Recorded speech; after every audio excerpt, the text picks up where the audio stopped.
बारिश जोर से गिर रही थी, तेज हवा चल रही थी। प्रिंस जल्दी से घर जा रहा था, अपना कोट और टाइट करके। उसने एक छोटी लड़की को देखा, दरवाजे में सिमटी हुई, कांप रही थी। वो छोटी और डरी हुई लग रही थी। उसके कपड़े पतले थे, ठंड से बचने के लिए काफी नहीं। प्रिंस रुक गया, उसका दिल फिक्र से भर गया। वो यूस ऐसे नहीं छोड़ सकता था। Are you all right? उसने धीरे से पूछा। लड़की ने घबरा कर ऊपर देखा। वो अपना सिर हिलाती है, बोल नहीं पाती। प्रिंस समझ गया कि उस जल्दी से कुछ करना होगा। उसने अपना गरम कंबल उतारा, जो उसकी बॉडी हीट से गर्म था। उसने ध्यान से कंबल लड़की के कंधों पर डाल दिया। लड़की उसके छूने से हदक गई। वो ठंड से कांप रही थी। प्रिंस ने मुस्कुराकर उसे राहत दी। इट्स ऑल राइट, उसने धीरे से कहा। तुम्हें गर्म रहने की जरूरत है।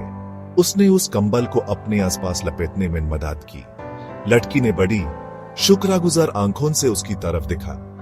उसने थैंक यू फिसफिसाया। उसकी आवाज सुनाई देने लायक नहीं थी।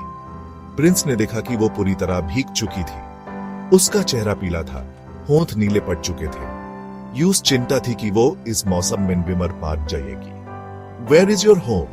उसने पूछा, उम्मीद करते हुए कि यूस कोई शेल्टर मिल जाएगा। लड़की ने फिर से सर हिला दिया, जवाब देने में असमर्थ। प्रिंस जानता था कि वो यूस अकेले नहीं छोड़ सकता। वो उसके पास ही रहा, हवा और बारिश से उसे जितना हो सके बचा रहा था। उसने उसके बजों को धीरे से रख दिया, यूसे गर्म करने की कोशिश कर रहा था। लड़की उसके स्पर्श से चिपकी रही, उसकी गर्मी से राहत पी रही थी। एक छोटे से पल के लिए वो तूफान के खिलाफ एक हो गए। दो आत्माएं ठंड में आराम की तलाश में। वो चुपचाप बैठे रहे, सड़क पर बारिश की बूंदों की आवाज सुनते रहे। लड़की की सांस धीरे धीरे शांत हो गई। उनके बीच बटने वाला कंबल एक नाजुक गर्मी लिए हुए था। प्रिंस को इस अनजान लड़की के प्रति सुरक्षा की भावना महसूस हुई। वो चाहता था कि वो और कुछ कर सके, लेकिन अभी के लिए वो जितना कर सकता था उतना ही दे रहा था। थोड़ी गर्मी, थोड़ी शांति। जैसे ही सुबह हुई, बारिश रुक गई। लड़की हिली, उसकी आंखें खुली। उसने आसपास देखा, एक पल के लिए कंफ्यूज्ड, फिर याद आया कि वो कहां है। उसकी नजर प्रिंस से मिली। उसकी आंखों में शुक्रगुजार की झलक थी। वो उठने की कोशिश करती है, लेकिन उसके पैर ठंड से अकड़े हुए थे। प्रिंस ने यूस धीरे से उठने में मदद की। आई मस्ट बी गोइंग, वो बोली।